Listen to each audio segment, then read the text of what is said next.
Tin depression is basically, अगर हम बात करते हैं तो this is not different from depression जो कि एडल्ट्स फील करते हैं, एडल्ट्स फेस करती हैं। हाँ, टीन्स में थोड़ा सा ये होता है कि टीनेजर्स अपनी उस मेंटल स्ट्रेंथ में नहीं होते जिसमें वो डिसीजंस ले सकें सही वाले। उनको समझ नहीं आ रहा होता कि चीज़ें क्यों ख़राब हो रही हैं, और उनको ये लगता है कि दिस इज़ बिकॉज उनके अंदर इतनी कैपेसिटी है, इतनी स्ट्रेंथ नहीं है कि जिसमें वो चीज़ों को ठीक कर सके।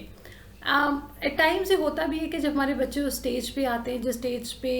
Definitely they are into their teenage, और हम उनको एट टाइम्स बड़ा क्रिटिकली देख रहे होते हैं, हम उनकी उस फेस को टोटली इग्नोर कर रहे होते हैं कि this is something that is very normal, that is very natural, और ये हमारे साथ भी हुआ था।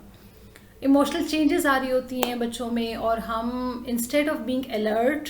ऑन दोज इमोशनल चेंजेस हम बड़े डिफेंसिव हो जाते हैं एज पेरेंट्स, क्योंकि हमें ये लगता है कि they are challenging our values, they are challenging our overall जो उनकी ट्रेनिंग हमने की है टिल डेट, वो उसको चैलेंज करें, whereas it's not the case. Teenagers ज़ाहिर है उनके अंदर फिजिकली चेंजेस आ रहे होते हैं, इमोशनल चेंजेस आ रहे होते हैं, और फ्रेंड्स के चेंजेस आ रहे होते हैं, फ्रेंड्स बन रहे होते हैं, फ्रेंड्स छूट रहे होते हैं, फ्रेंड्स के ट्रैक्स चेंज हो रहे होते हैं। एंड तब बहुत सारे सिम्टम्स ऐसे होते हैं जो कि अराइज होते हैं, और हम उसको टोटली इग्नोर करके उनको सिर्फ फोकस करने को कहते हैं उनकी स्टडीज़ पे। उनको सिर्फ हम फोकस करने के लिए कहते हैं कि they should study to an extent जहाँ पे उनके हाई ग्रेड्स आना शुरू हो जाएँ और वो ज़िंदगी में कुछ बन जाएँ in terms of degree, in terms of professional life में, कि जिसमें पेरेंट्स का जो एक ग्रेड है वो हाई हो जाए। हम इस चीज़ को टोटली इग्नोर कर देते हैं कि उस बच्चे की एक अपनी आइडेंटिटी है, उस बच्चे की एक अपनी सेल्फ एस्टीम है जो बहुत सी जगहों पे वो कॉम्प्रोमाइज़ सिर्फ वो बच्चा इसलिए कर रहा है क्योंकि उसको ज़ाहिर है अपनी वैल्यूज़ का ख्याल है, सब कुछ है। बट अगर आपका बच्चा is going into a feeling of sadness, और which can include crying spells for no apparent reason, आप बच्चा रोए जा रहा है और उसका कोई रीज़न ही नहीं है। रीज़न ये है कि मेरे फ्रेंड ने मुझसे बात नहीं की, या आज मेरा फ्रेंड आया नहीं था, या आज मेरी फ्रेंड नहीं आई थी, तो उस बात पे वो बच्चा उस दिन खाना नहीं खाएगा। So that is basically a teens depression, या frustration, feeling of anger on very small matters, कि बहन या भाई में से किसी ने कोई और प्रोग्राम लगा दिया और हम नहीं देखना चाह रहे थे, या feeling hopelessness, feeling of empty, annoyed mood है हर टाइम। बच्चा स्कूल से या कॉलेज से घर आया है और वो बच्चा आते साथ ही अपना बैग भी फेंक रहा है, अपनी चीज़ें भी फेंक रहा है, कमरे में भी चला गया है, कपड़े भी नहीं बदले हैं और बस लेट गया वो बच्चा। सो हमारे एंड से बच्चा या तो थका हुआ है या कोई बात नहीं, it's the age, yes it is the age, but उस एज के अकॉर्डिंगली हमने भी तो सोचना है कि हमने क्या करना है। हमने उस बच्चे को उतना कंफर्ट जोन भी तो देना है, उतना कुशन देना है उस बच्चे को कि जिसमें वो बच्चा एटलीस्ट अपने आप को थोड़ा सा डीप डाउन इनसाइड वो बच्चा जाके देखे कि यहाँ पे दिस इज़ वन पर्सन जो कि मेरी सपोर्ट के लिए इज़ देयर एवरी टाइम। बच्चा लो फील कर रहा होता है in terms of self esteem, बच्चा लो फील कर रहा होता है in terms of finding pleasure in the usual activities, जो कि यूजुअल एक्टिविटीज़ में उसका आउटिंग है, यूजुअल एक्टिविटीज़ में उसकी कोई रेगुलर स्पोर्ट्स है, या रेगुलर स्टडीज़ है, या रेगुलर कोई ऐसा प्रोग्राम है जो बच्चा वॉच करता है। सो ये वो सिम्टम्स हैं जो कि they are there, and that is there in almost 98% teenagers. Loss of interest और कॉन्फ्लिक्ट विद द फैमिली, या पर्टिकुलर फैमिली कोई एनी ऑफ द कजन्स और फ्रेंड्स बेसिकली, या feeling of guilt, feeling of worthlessness कि मैं तो कुछ कर ही नहीं सकता या मैं तो कुछ कर ही नहीं सकती। So this ongoing sense that life and the future are grim and bleak, and frequent thoughts of deaths, frequent thoughts of dying, या suicide attempts, या कॉलेज के बालकनी में खड़े हुए एकदम से नीचे गिर जाना, ये वो सब चीज़ें हैं कि जो आपकी basically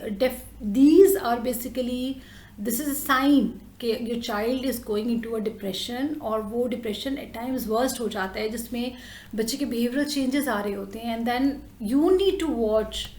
for all those behavioural changes कि बच्चा लॉस ऑफ एनर्जी हो रहा है, बच्चा either that child is going into insomnia, वो सो ही नहीं रहा है, या फिर वो इतना ज़्यादा सो रहा है कि उसका एक जो डिस्टेंस है with the rest of the family members वो ख़त्म हो गया है। तो ये कहना कि वो आज उसका मूड नहीं था, या वो नहीं उठा, या वो नहीं उठी, और वो बहुत ज़्यादा सो गया, फैमिली मेम्बर्स आ रहे हैं, रिलेटिव्स आ रहे हैं, बच्चा सो रहा है, वो जा रहे हैं, बच्चा सो रहा है, और आप उसको इंस्टेड ऑफ उसको एक लेयरिंग आउट करने से बेहतर है कि आप उस बच्चे को उस नॉर्मल रूटीन में लेकर आए हैं। फोर्सफुली एट टाइम्स आपको पुश करना पड़ता है। Yes, I will talk about topic. इस केस में एट टाइम्स क्या होता है कि अगर हम अपनी I will not talk about every teenager, but use of alcohol, use of drugs, ये इंक्रीज हो जाता है। रेस्टलेसनेस, जिसमें आपका आपका इनएबिलिटी टू सिट स्टिल, आप अपना हाथ इतना ज़्यादा हिला रहे होते हैं, आप अपना पाँव मुस्तकिल हिलाए जा रहे होते हैं, क्योंकि आपको लगता है कि समथिंग इज़ हैपनिंग जो कि उसको डिप्रेशन के अंदर ले जाएगा। या स्लो थिंकिंग, आप बात कर रहे हैं, लेट्स से कि आज क्या पकना है, या what is your favourite food, where you want to go for outing, और बच्चा सोचे जा रहा है कि अच्छा let me think, let me decide. तो ये वो चीज़ें हैं जो कि बच्चे को इरिटेट करें। सो टॉक अबाउट योर उसकी बॉडी मूवमेंट्स के ऊपर बात करें कि क्यों ये सब कुछ हो रहा है, what is the thing that is causing trouble. So ये वो चीज़ें जिसमें बच्चे को लगेगा yes there is someone who is noticing me. और फ्रीक्वेंट पुअर स्कूल परफॉर्मेंस या फ्रीक्वेंट एब्सेंसेस फ्रॉम स्कूल, बच्चियों के केस में तो ये होता है कि हमें पता होता है बच्ची घर से जा रही है तो वो जा रही है, या नहीं जा रही तो वो नहीं जा रही। लड़कों के केस में मोस्टली हमें ये होता है कि लड़के क्योंकि खुद ट्रैवल कर रहे होते हैं मोटर बाइक्स पे या कार्स पे, तो वो एट टाइम स्कूल कॉलेज नहीं जाते। वो जब स्कूल से कोई कॉल आती है, कॉलेज से कोई कॉल आती है, तो हमें पता चलता है कि जी बच्चा जो है उससे फ्रीक्वेंट एब्सेंसेस है, क्योंकि स्कूल में किसी ना किसी वजह से उसको डिप्रेशन हो रहा है, फ्रेंड्स की वजह से या सोशल सर्कल की वजह से, या less attention to personal hygiene, अपनी पर्सनल अपीयरेंस के ऊपर वो बच्चा बिल्कुल, बाल बड़े हैं तो बड़े हैं, बाल गंदे हैं तो गंदे हैं, मुंह धुला है नहीं धुला है। ये वो चीज़ें हम कहते हैं कि एज ऐसी है, डिमांड है एज की। नहीं, एज तो है ऐसी, लेकिन उस एज के साथ साथ हमें ये देखना है कि वो बच्चा जो है वो ये सब कुछ क्यों कर रहा है। एट टाइम्स सेल्फ हार्म कर रहा होता है बच्चा अपने आप को, जिसमें वो कुछ भी कटिंग कर रहा होता है अपने हाथ पे ब्लेड से या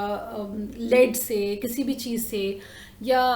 that child is reading a novel that is based on suicidal attempts या suicidal plans and all these things. So देखें कि बच्चा किस तरह की चीज़ें पढ़ रहा है, किस तरह की चीज़ें कर रहा है, अपने फ्रेंड से किस तरह की बातें कर रहा है।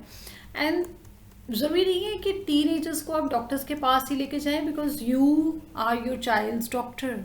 आप पढ़े लिखे नहीं भी हैं तब भी आप अपने बच्चे का डॉक्टर हैं। Talk to your child, keep an eye on your child. आपके बच्चे को आपकी हर लम्हे ज़रूरत है। ये कहना कि हमारा बच्चा बड़ा हो गया अब वी आर लेस बर्डनाइज्ड, नो। हमारा बच्चा जब तक हमारे हाथ में था और वो खा पी रहा था और हम उसको ABC पढ़ा रहे थे, तब तक बर्डन बहुत कम था। जैसे जैसे हमारा बच्चा बड़ा हो रहा है, हमारा बर्डन बहुत ज़्यादा इंक्रीज़ हो रहा है। Instead of giving them liberty, instead of giving them freedom, instead of showing off के ठीक है now you are grown up, so अगर सो रहे हो तो सोते जाओ, फ़ोन यूज़ कर रहे हो तो करते जाओ, TV देख रहे हो तो देखते जाओ, फ्रेंड्स से बातें कर रहे हो तो करते जाओ। No, your child needs to come out of that depression, और उस डिप्रेशन से निकालने के लिए you are the best doctor. अल्लाह हाफ़िज़।